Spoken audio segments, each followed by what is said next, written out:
Welcome to the podcast, Badass Mother Hustler, where the grit, stress, and the beauty of motherhood and entrepreneurship meet. We'll share the realities and stories of what it takes to make it all work and still be a badass mother. Now here's your host, Maddie Yaka.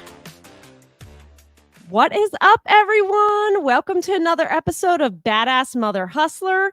Today, I'm chatting with Angela Griffith.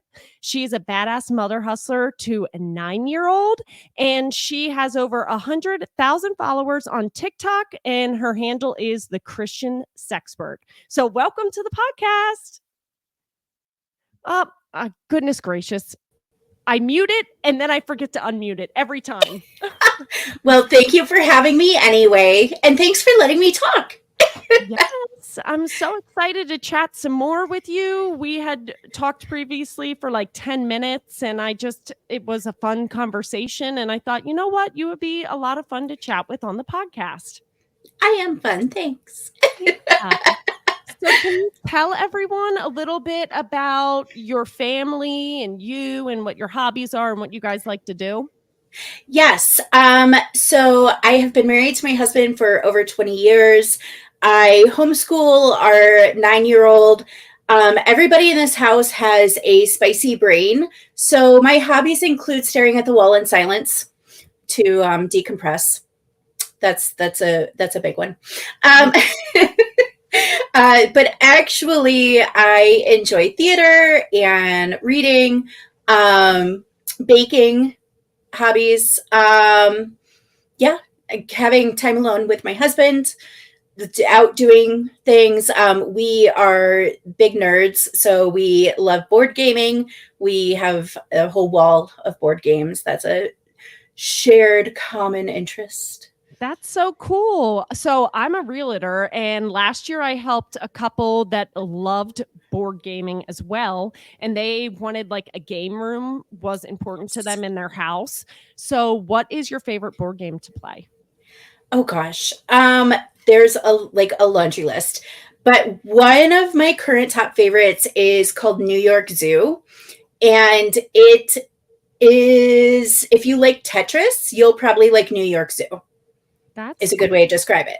Yeah, I like Tetris, and I've never heard of that one. Yeah, it's definitely more of a like board game geek niche. You know, you're not going to find it at Target sort of board game. But it is, if you like Tetris, if that's how your brain works, it's spectacular. Yeah, I'll add it to the list of board games to buy for the summer. Yes. So talking a little bit about your business, does entrepreneurship run in your family? Oh, absolutely not. I am making all of this up as I go along, having no idea what I'm doing. No, my grandmother was a stay-at-home mom. My grandfather was worked for the electric company. My mom has done like office positions her whole life. So I am the first to really do this. That's cool. You're a trailblazer. Yes. Yeah. Heavy emphasis on, I don't know what I'm doing. It's all made up and the points don't matter. I feel like all of us entrepreneurs are just like, yeah, it's a new thing every day and we're just going with the flow. Yeah, exactly. Especially when there are kids in the mix. For sure. So how long have you had your business for? About 2.5 years. All right. Do you want to tell everyone what your business is and why you're known as the Christian Sexpert? Yeah, absolutely. I am a sex and intimacy coach, influencer, public speaker. I started on a whim and realized, oh, this is kind of getting serious. I should like actually make it a business. Oh gosh. So the standard line that I say is a million years ago when I was in college, good girls from small towns didn't go to school to be sex therapists. Good girls from small towns went to school to get their MRS degree. And which I laughed at when you told me on the phone. Yes. So being a good girl from a small town, I graduated with my bachelor's in religion and psychology, and a few short weeks later got married. But I remained fascinated with human sexuality and continued to study it on my own time, everything I could get my hands on. After my son was born, I joined an online international women's ministry, and I kept getting brought into the conversations about sex because of the wisdom and knowledge I was bringing to the conversation. I was eventually asked to join the leadership team for the ministry. And one night we were, the leaders were talking, and talking about, what do we want to do when we grow up, when our kids don't need us so much anymore? And I was like, you know what? I see how popular culture and evangelical teachings have damaged marriages and women and their relationship with their own sexuality. And I want to see that changed. And that was kind of the end of the conversation. And that was like October, November. In January, something came up again. And one of my friends was like, Angela, that should be your TikTok handle, is the Christian Sexpert. And I was like, yeah, okay. And I ran over to TikTok and I reserved the name because I was like, that's cool. I'll use it one day, maybe. And she's like, to really make it on TikTok, you have to post 4 times a day. And I was like, excuse me. And what, let me chime in. What were you doing before that? Like, were you on social media before that? No, I literally was just like stay-at-home mom, raising my son, homeschooling. I was not working in any capacity, working in capacity outside the home. My husband at the time was a regional truck driver, which means he was gone out of the house completely Monday through Friday. We only saw him on Saturday and Sunday. And so solo parenting was a thing. And I, on a whim, started recording TikToks and posting 4 times a day. And that was in late January. And by Easter, I had gone viral. I have a video that sat at, I think, 5 million views. And then shortly after that, I went viral again. What was the content of your first video? The first viral video, the first video or the first viral video? Your first viral one. The first really got your name in the game. What was it about? Yeah, the first viral video was me holding a blindfold with a bottle of caramel sauce, and I was like, time for a bedroom game, and get a paintbrush, paint your partner's body with caramel, and lick it off. Was like the essential. It just why is, I don't know why that had 5 million views. I guess a lot of people don't do that, and they thought it was interesting. It hit a point where it became absurd. People were like, excuse me. It did hit a point of absurdity where people were like, oh, people don't know how to do this. I guess Christians have Christian sex lives must be so boring. They need someone to tell them to do this. Or, it did hit a point where people were mocking it, but I was like, I'm still making hundreds of dollars off this video. So hate it all you want. I don't care. I guess the comments section just got wild. It was absurd. The comments were, and also I have a thing about I know that it's TikTok and I can't control who is coming onto my page. But if you're 13 tagging your 13-year-old boyfriend in my comment section, I'm going to block you. Right? Oh, I didn't even think of that. Yeah. So I spent a lot of time scouring comments, trying to figure out if I should be blocking people. Yeah. So I did wind up, and I'm not deep diving people's videos, but at that time on TikTok, a lot of people were putting their ages in their profiles. Mm.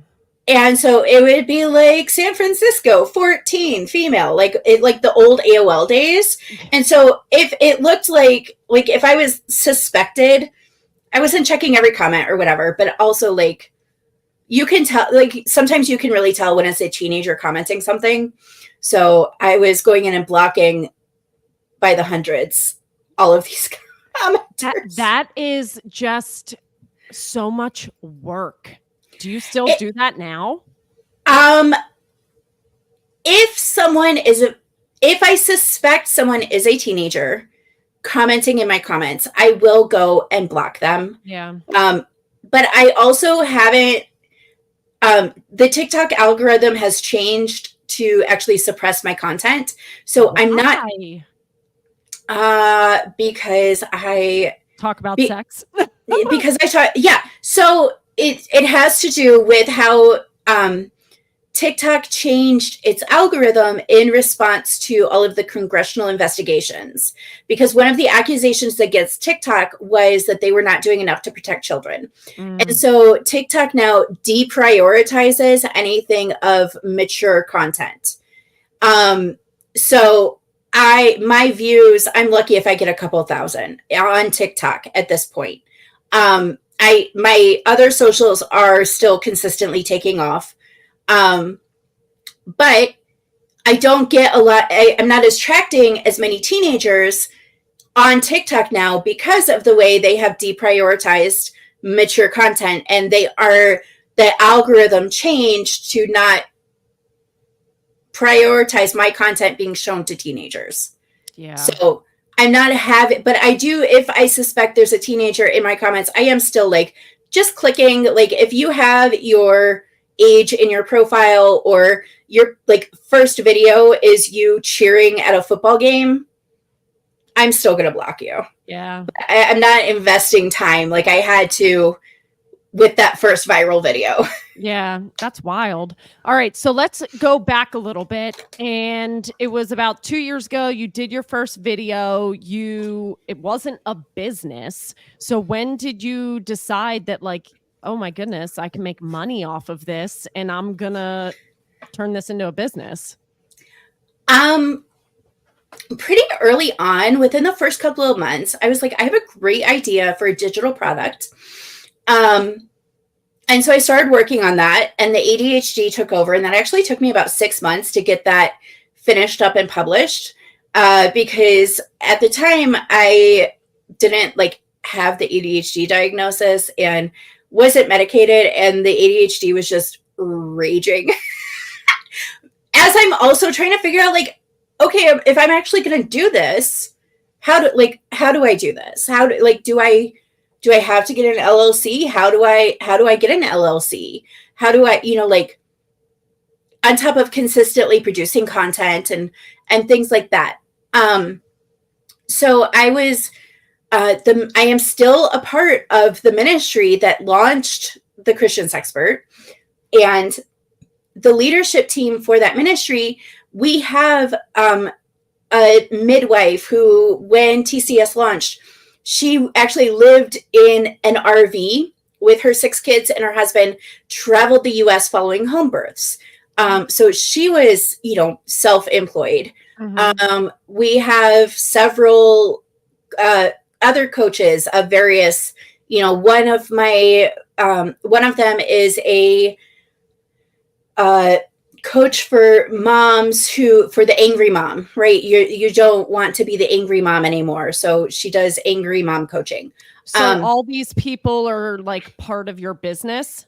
They are. So they're not, they are my best friends. They are my sisters. And I refer my client, like we refer to each other as needed. Yep. But they were already coaching. And so I asked them like, what do I do? How do I start like actually making this a thing? You're like, I've got something here. Yes. But I don't know where to take it, and I'm not trying to dig through 1,000 things. You've already done it. Can you guide me? Yes, exactly. Yeah. And like I still to this day say like I just want to talk about sex. I just like I have the knowledge, and I I am so confident in seeing my coaching clients' sex lives, intimate lives changed for the better.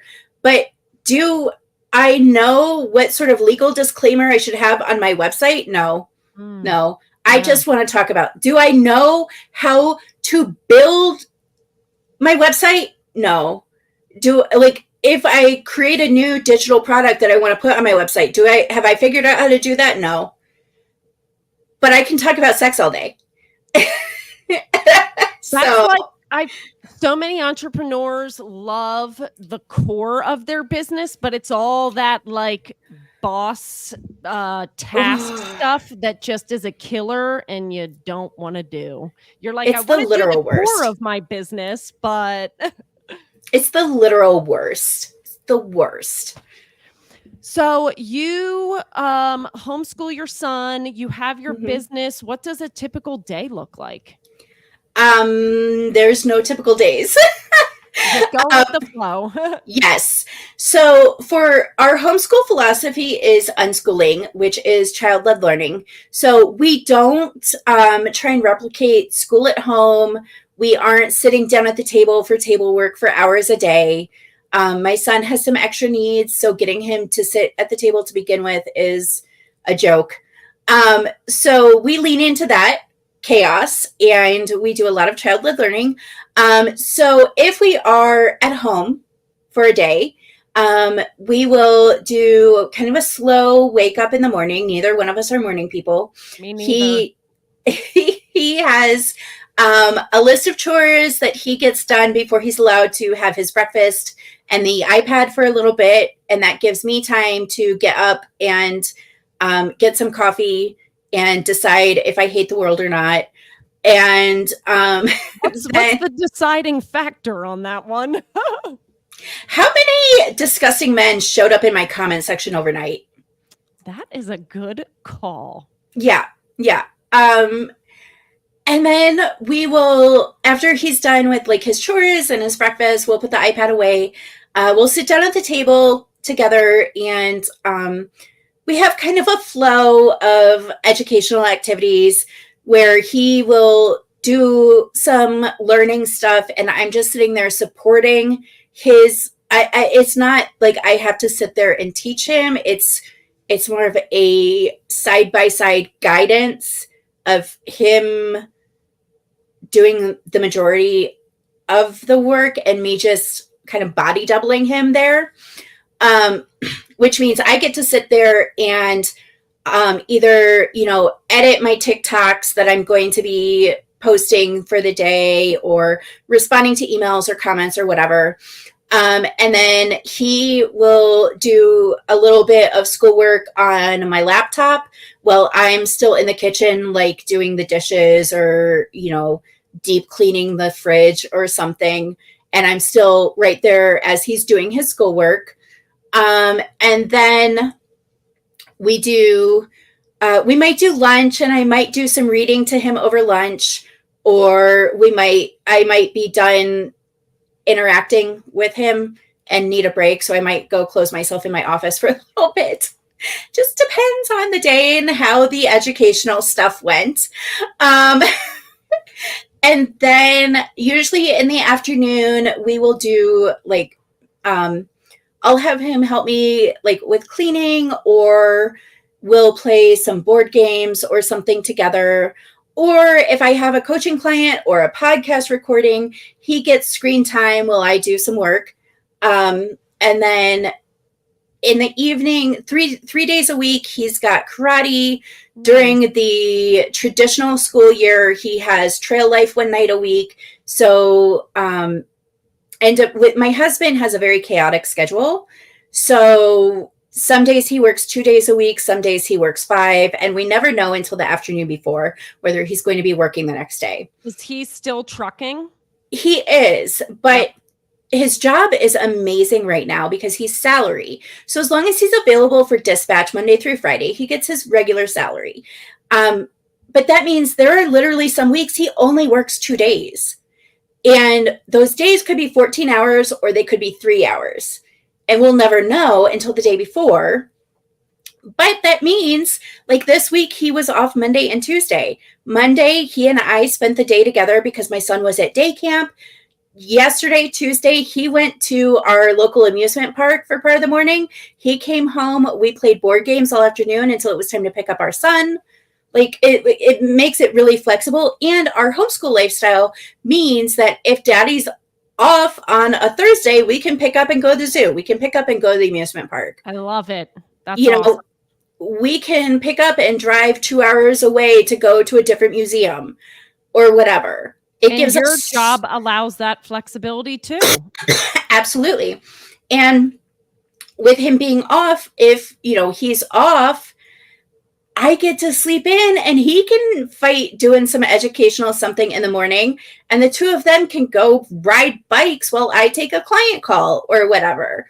So it does work out really well, even though, like, sometimes he has, the whole not knowing until the night before if he's going to work can be frustrating. Mm-hmm. So yeah, it's on there's the fly. Yeah, our whole life is on the fly, but so there's not a lot of typical days, but there are a lot of days that look like what I described. And you had mentioned earlier that you're putting out 4 pieces of content a day, which is a lot of content. I have cut back to 3. That's still a lot. I was doing 2 pieces a day for my business, and that is a lot. I mean, coming up with the ideas and then editing, and then you have to interact with everyone. So where do you get all those ideas from? So a lot of it writes itself because people make either legitimate questions in my comments or ignorant statements in my comments, and I get to respond. Whether it's a genuine question or an ignorant one, I can make a response. But my process for content is throughout the week as I'm scrolling TikTok, because who doesn't do that anymore? I will, if there's a trending sound or a trending video or a video that I want to stitch or something like that, I will forward that to a sort of like a ghost account that I have that like doesn't have any followers or friends or anything. And I will forward that to myself. And if I have like, oh, I want to use the sound and I want to put this idea with that sound, I make notes, send it to myself. If I wake up at 2 a.m. with a brilliant idea for a video, I get into TikTok and I text that idea to myself so that when I sit down, my husband, now because I do talk about sex, my 9-year-old does not need exposed to my content. That was going to be my next question. Right. He does not need exposed. Like, we literally just this week told him that I talk about sex. Up until Sunday, he thought that I talked about being married online. He did not know that I talk about sex. What was his response to that? Okay. Yeah. It's one of my best friends is a midwife that follows home births. Mm-hmm. He watched my best friend she live streamed her last home birth, and he watched the baby be born. So birth and conception and things like that have been very normalized in my house. So this was not any sort of revelation for him, because we have also normalized sex education from birth with him, even before I was the Christian Sexpert, right? We never used cutesy names for anatomical parts, or, we did all of the right things for sex ed in general from the time that he was born. So this was not anything crazy to him. A lot of our friends have farms. So seeing, cows mating, or that's not mostly cows. They do artificial insemination, but you get the idea. Yeah. Like our friends breed rabbits and goats. So like, that's been a normal part of his existence. So, but my husband, he doesn't need exposed to my content. So on the weekends, my husband takes him out of the house and they go have a day for the two of them and do things. Yeah, they have a boys' day and do things I don't want to do, like go ride bikes at the bike park with the ramps and the jumps and things. I don't want to do that. So they go and do things I don't want to do. And I stay home and record. So when I go to record, I have already sent myself a bunch of ideas in that other profile of like where I've sent TikToks of trending sounds and viral videos and things like that. So that's the first thing I do is I go in there and I record all of the trending music and sounds and whatever. I will save comments that I get so I can go in and reply to comments. I use Trello so that if I get an Instagram comment, because I record all of my content in TikTok because it does have the best as far as like music and sounds and user friendliness for recording videos because I'm old and I don't want to learn how to do videos like in Instagram or something. You're not old. I am much older than you think I am. So if I've like got an Instagram comment that I want to reply to, I will screenshot that and I will drop that into Trello. And I have a board in Trello that is videos to record. And on the screenshot, I include like where the comment came from, or if somebody DMs me on Instagram is like, hey, can you make an anonymous video about this question? I will put that on the Trello board with their name so that after I post the video, I can go back and tell them, hey, I uploaded a video for you. Or I can post the video as a reply on Insta or whatever. So after I do all of the things I sent myself on TikTok, after I do respond to all of my TikTok comments, I go into my Trello board and see if there's like anonymous video requests or comments from other platforms I want to create videos on and make all the videos that I'm going to post for the whole week. I also have a private Patreon community where I post 2 new videos every single week for my Patreon subscribers. And so I do those videos on that day of recording as well. So I'm recording bare minimum 21 TikToks / reels and 2 Patreon videos. You there? Oh, yeah. Okay, you're back. It froze. I'm sorry. 21. That is a shit ton. That's a lot. It's dumb. So but that's like one whole day of recording. You bulk record it in one day. Yes, I bulk record everything in one day. And then, I fit in editing around my life. If I'm doing schoolwork with my son, if I'm not actively instructing him, I'm sitting there editing a video. When I get in bed at night, part of like my night routine is ensuring that I have a video edited and ready to go for in the morning. So I don't have to like get up and edit and post. Like I can just post it first thing in the morning. And yeah, I'll do something like we'll meet friends, or I will offer to take a friend, or I'll just take him up. We've got a trampoline park 5 minutes from my house. We have a membership for him. So I can go, and he gets 2 hours of jump time every single day if I wanted to go up there every single day. So especially in the wintertime, we'll go up there. He'll jump for 2 hours and ignore me. And I can sit there and edit for 2 hours. A lot done in 2 hours. Yeah. A whole lot. Yeah, so much. So it's fitting all of those tasks around what I'm already doing and figuring out how to build those things into my life. That's awesome. That is a great way to tackle it all and try to come up with like a balance. So I've been talking to people and we've all agreed like there's no true balance. It's just like juggling it, and how you are doing it sounds like it's awesome and it meshes around your family life, and your family life doesn't mesh around it. Now you get a lot of clients from your videos, and if someone reaches out, so you're coaching them. What are people coming to you for? A wide variety of things. So I do, because of the faith factor, because I am working in an evangelical framework, I get a lot of clients who come to me for premarital sessions because they did not get any real sex education as a child or a teenager. And I have people literally asking me like, well, I don't know how women orgasm. How does a woman orgasm? So I do a lot of premarital sessions with very basic sex education. And then I do a lot of sort of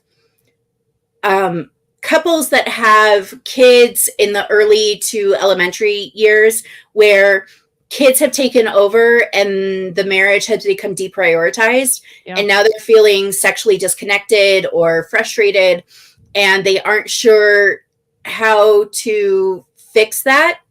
And so we focus on like using the 12 types of intimacy to intentionally work on, the things that they need to get reconnected.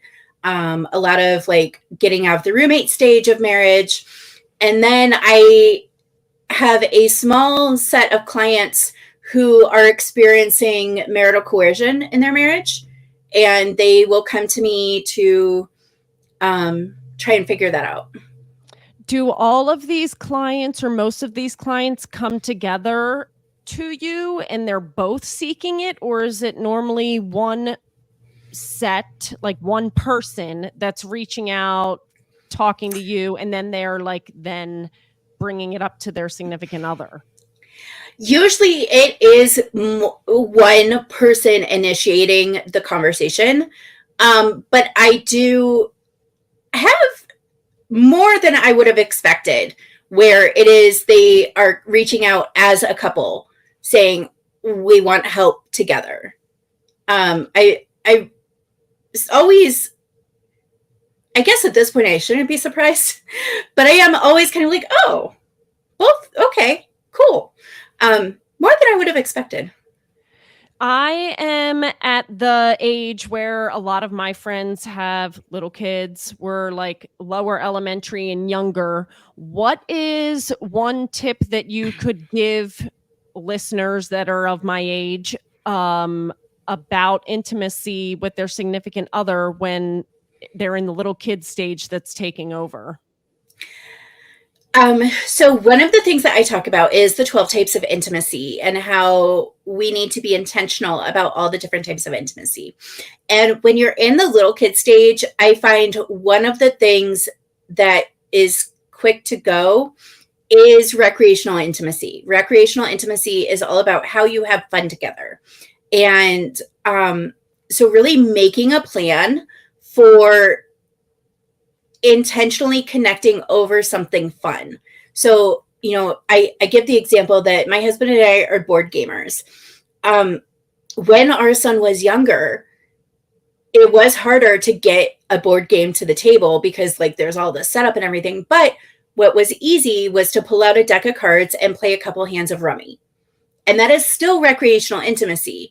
Is it what we wanted? No. Was it still connecting? Yes. And people think, well, it's not enough. It's not what I wanted. But it's still connecting. It's better than nothing. It doesn't have to be perfect. Like you don't have, if you wait for the planets to align, they're never going to align. Better to do something imperfectly and be a little more connected than to do nothing at all and stay disconnected. That's right. Yeah. And one of the big things I see in that age group is decision fatigue. And so on my website, I have a resource called Small Moments of Connection, and it is designed to function as a menu for couples. It is ways that you guys can feel more connected for free, or like maybe you spend $10 to buy a specific something that you're going to use over and over, like a specific game or something, right? But it is designed for you to create a menu of activities that are going to leave you feeling more connected after 10 to 15 minutes. And you're going to put that list on your refrigerator. And you're going to say, all right, for the next 2 weeks, we're going to do this activity at least 3 times a week. And now you've taken the decision fatigue, because one of the barriers to that connection is decision fatigue. What are we going to do to feel more connected? I'm so tired of making decisions, right? And so eliminating the decision fatigue and setting that decision one time reduces the barrier to the connection. And so getting something like that Small Moments of Connection guide helps eliminate those barriers. That's a great idea. And I don't know what the stat is, but I remember hearing that there was some crazy number of decisions a person makes in a day. And when I heard that stat, I was like, holy crud, it was like 100,000 or more, I want to say. It's so many. I'm tired of making choices. Like, just this morning so this is the third podcast I've recorded today, which was not great choices on my end, but I needed to do my hair and makeup to get ready for today. So rather than my typical just throw on the t-shirt and put my hair in the messy bun, I had to make, the other two podcasts did not show up in mom buns, so I had to do hair and makeup. Girl, this is the chill podcast. We're just kicking it. We come as we are. But I had to make decisions about, like, what am I going to wear? What color eyeshadow am I going to use? And I, like, just this morning, I was like, I don't want to choose any. Why do I own so much makeup? Like, literally, this morning was having those thoughts. I feel that decision fatigue.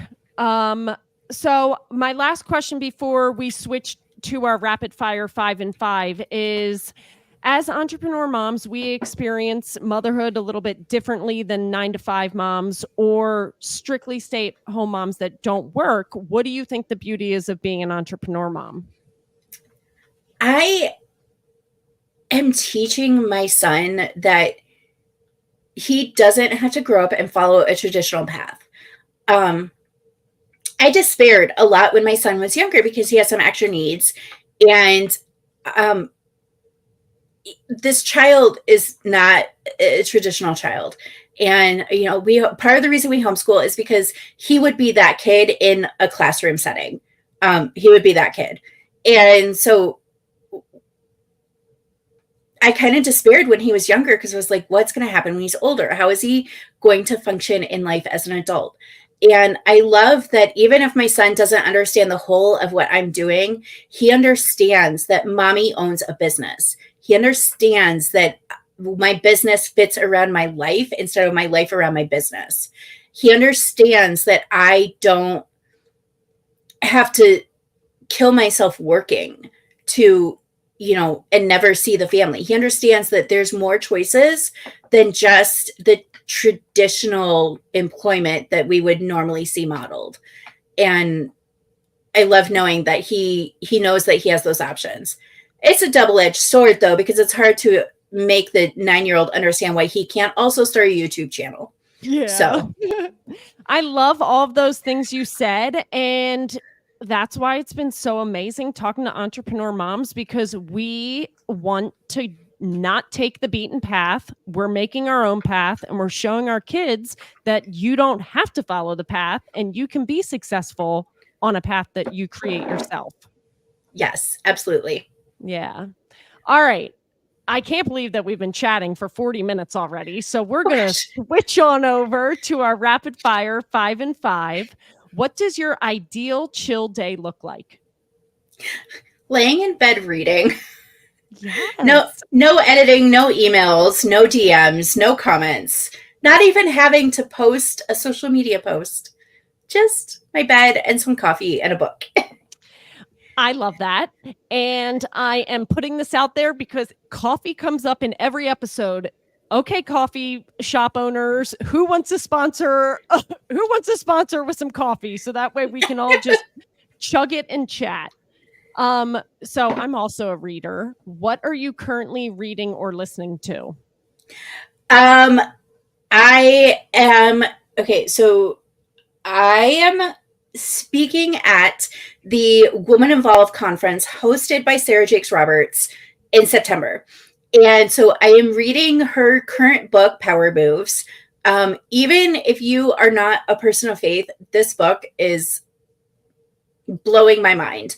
I'm going slow with it because there's so much to digest, and there's so much of it that's applicable as a mom entrepreneur.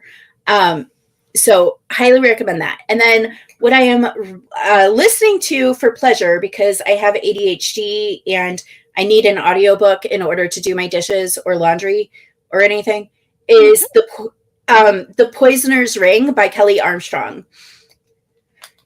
What's that about? So there's this cop from 2024 who is somehow transported to Victorian Scotland, but not in her body. She was actually living in the body of a Victorian housemaid, and her employer is a he's a what's the word, like undertaker, and he consults with the police on dead bodies, and so she's helping him solve murders in Victorian Scotland. This is wild. I don't know how some people come up with ideas for books. I don't either. I don't either. Are they doing drugs? I don't know. This author also has a series about like witches and wizards and warlocks and shapeshifters and stuff too. So I don't know. Yeah, it sounds like an interesting one. Maybe good for like autumn for Halloween. What's your favorite app or tool you use as an entrepreneur mom? Or as a mom or as an entrepreneur? Okay, so Microsoft OneNote. I use OneNote to index all of my content. I realized that I was answering a lot of the same questions over and over. I realized that I cannot hold all of the facts and statistics in my brain, and I needed a way to quick reference like the stats on the orgasm gap or the... Oh no, we froze again. Angela. Am I back? Yes, we're back. Oh, okay, cool. I realized that I could not hold... It did it again. Oh, Gosh, no. We're almost to the end. Okay, there you are. Can't hold all the stats in your head. Oh, man. All right, I'm sorry, listeners. There we go. Let's try one more time. Okay, are we back? Yeah. Okay, cool. All right. So I couldn't hold all these facts and statistics in my brain. So I needed a quick reference for things like that. And I also like would be like, oh, this potential, like this coaching client asked me a question. I answered this in a video, but where is the video? I don't remember when I posted it. It could have been 2 days or 2 months ago. I don't know. So I use Microsoft OneNote to index my facts and statistics that I want to easily reference, as well as index all of my content. So about once a week, I go in and so if I do a video about like the orgasm gap, I have the meta topic and then I have a smaller subtopic, and I drop the link to the video with the date it was published under every single topic it might apply to. So if a customer asks me about the orgasm gap, I can go, oh, I just did a video answering this. I don't have to reinvent the wheel. I can just drop the link to the video and send it to them. That is so smart. You're the first person to bring up that app or tool, and I love how you use it. And I mean, yeah, with how much content you're putting out weekly, how are you supposed to remember where that video is? And don't waste the time scrolling back forever for it. So that's awesome. What's the song you blast the shit out of if entrepreneur mom life is too much for you that day? I have ADHD, so it changes all the time. So I have a 90s playlist on Spotify that I will turn on. But also, I just discovered a song on TikTok this weekend. Someone took No Diggity and redid it as country. Oh, the guy, it's Ryan Langdon did a cover of No Diggity, but country. It scratches my brain in all the right ways. Like, this song was always meant to be a country song. That's the current. Funny. Yeah. That's the current one. That'll show up on Instagram in like a month since they're behind the TikTok trends. Yes. Yeah, absolutely. But that's this week's favorite. But my go-to is my 90s playlist. I'm hopping off this and I'm going to try to find it because I love country. So I have to see what that's like. My last question for you is, what's some advice you can give a struggling entrepreneur mom? Identify why you're struggling. I'm not I'll be frustrated with my business or with my son or with my husband. And I will wind up reactionary to it. And like fighting everything instead of taking a step back and going, what's the problem? What's the real problem here? Right? Like, if my son is not listening, and by listening, what do we really mean? Obeying, right? Rather than like fighting him on it, what if I just step back and say, why are you struggling? Why are you not wanting to listen right now? What's the problem? And that, like, taking a step back from the situation, identifying why the struggle is happening, and seeing if there's some sort of root issue that can be addressed. That is a great tidbit. Thank you for sharing that. That's a good one.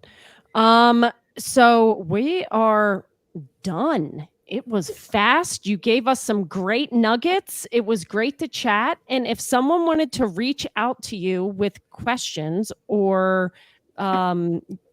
connect with you for coaching, what's the best way they can reach out to you? My website is thechristiansexpert.com, and I am the Christian Sexpert across all social media channels. Keeping it easy. All right. Thanks for coming on today. And I wanted to leave everyone with a quote, like always. If it makes you happy, then it's not a waste of time. I will see you all on the next episode. Thanks, Angela. Thank you. Thank you for joining this episode of Badass Mother Hustler. If you loved this episode as much as we did, and it left you feeling inspired and empowered, give us a quick like and subscribe, and we'll invite you back to our next episode. And be sure to share us on your socials and visit our Instagram, Badass Mother Hustler Podcast. We'll see you next time.